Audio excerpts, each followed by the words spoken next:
தேவனுடைய வார்த்தைகளுக்கு கீழ்ப்படுகிற மனிதன் பாக்கியவான் எனப்படுவான். நம்முடைய தேவனாகிய கர்த்தருக்கு ஸ்தோத்திரம். எசேக்கியேல் தீர்க்கதரிசியின் புஸ்தகம் 42ஆம் அதிகாரம். பின்பு அவர் என்னை வடதிசையின் வழியாக வெளிப்பிரகாரத்திலே புறப்பட பண்ணி, பிரத்யேகமான இடத்துக்கு எதிராகவும் மாளிகைக்கு எதிராகவும் வடக்கே இருந்த அறை வீடுகளுக்கு என்னை அழைத்து கொண்டு போனார்.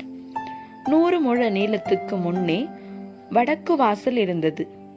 அவ்விடத்து அகலம் 50 முழம், உட்பிரகாரத்தில் இருந்த 20 முழத்துக்கு எதிராகவும் வெளிப்பிரகாரத்தில் இருந்த தளவரிசைக்கு எதிராகவும் ஒன்றுக்கொன்று எதிரான 3 நிலைகளுள்ள நடைக்கவன்கள் இருந்தது.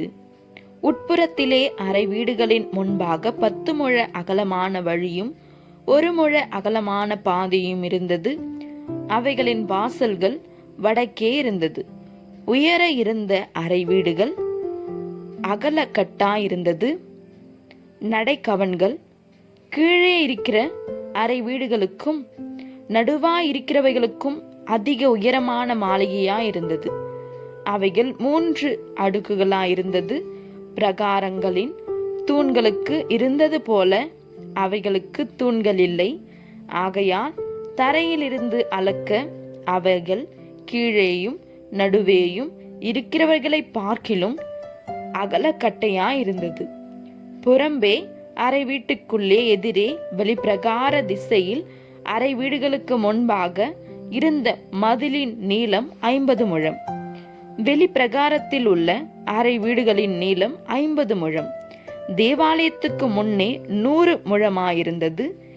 கிழக்கே வெளிப்பிரகாரத்தில் இருந்து அந்த அறை வீடுகளுக்குள் பிரவேசிக்கிற நடை அவைகளின் கீழே இருந்தது. கீழ் திசையான பிரகாரத்து மதிலின் அகலத்திலே பிரத்யேகமான இடத்துக்கு முன்பாகவும் மாளிகைக்கு முன்பாகவும் அறை வீடுகளும் இருந்தது. அவைகளுக்கு முன்னான வழியிலே அந்த அறை வீடுகள் நீளத்திலும் அகலத்திலும் எல்லா வாசற்படிகளிலும் திட்டங்களிலும் வாசல் நடைகளிலும் வடதிசையான அறை வீடுகளின் சாயலாயிருந்தது. தென் திசையான அறை வீடுகளின் வாசல் நடைக்கு ஒப்பாக ஒரு வாசல் நடைவழியின் முகப்பில் இருந்தது. கீழ்திசையில் அவைகளுக்கு பிரவேசிக்கும் இடத்திலே செம்மையான மதிலின் எதிரே இருந்த வழியின் முகப்பில் ஒரு வாசல் இருந்தது. அவர் என்னை நோக்கி, பிரத்யேகமான இடத்துக்கு முன்னிருக்கிற வடபுறமான அறை வீடுகளும் தென்புறமான அறை வீடுகளும் பரிசுத்த அறை வீடுகளாய் இருக்கிறது. கர்த்தரிடத்தில் சேருகிற ஆசாரியர் அங்கே மகா பரிசுத்தமானதையும் போஜன பலியையும் பாவ நிவாரண பலியையும் குற்ற நிவாரண பலியையும் வைப்பார்கள். அந்த ஸ்தலம் பரிசுத்தமாயிருக்கிறது.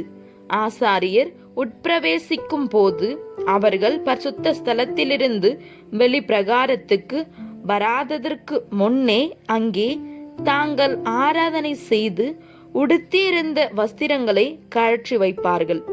அவ்வஸ்திரங்கள் பரிசுத்தமானவைகள். வேறே வஸ்திரங்களை உடுத்திக்கொண்டு ஜனத்தின் பிரகாரத்திலே போவார்கள் என்றார். அவர் உள்வீட்டை அளந்து தீர்ந்த பின்பு கீழ்திசைக்கு எதிரான வாசல் வழியாய் என்னை வெளியே அழைத்து கொண்டு போய் அதை சுற்றிலும் அளந்தார். கீழ்திசை பக்கத்தை அளவுகோலால் அளந்தார். அது அளவுகோலின்படியே சுற்றிலும் 500 கோலாயிருந்தது. வடதிசை பக்கத்தை அளவுகோலால் சுற்றிலும் 500 கோலாய் அளந்தார். தென் திசை பக்கத்தை அளவுகோலால் 500 கோலாய் அளந்தார். மேற்றிசை பக்கத்துக்கு திரும்பி அதை அளவுகோலால் 500 கோலாய் அளந்தார். 4 பக்கங்களிலும் அதை அளந்தார். பரிசுத்தமானதற்கும் பரிசுத்தமில்லாததற்கும் வித்தியாசம் பண்ணும்படிக்கு அதற்கு 500 கோல் நீளமும் 500 கோல் அகலமுமான மதில் சுற்றிலும் இருந்தது. ஆமேன். இந்த வசனங்களை கேட்டுக்கொண்டிருந்த உங்கள் யாவரையும் நம்முடைய தேவனாகிய கர்த்தர் ஆசீர்வதிப்பாராக. ஆமேன்.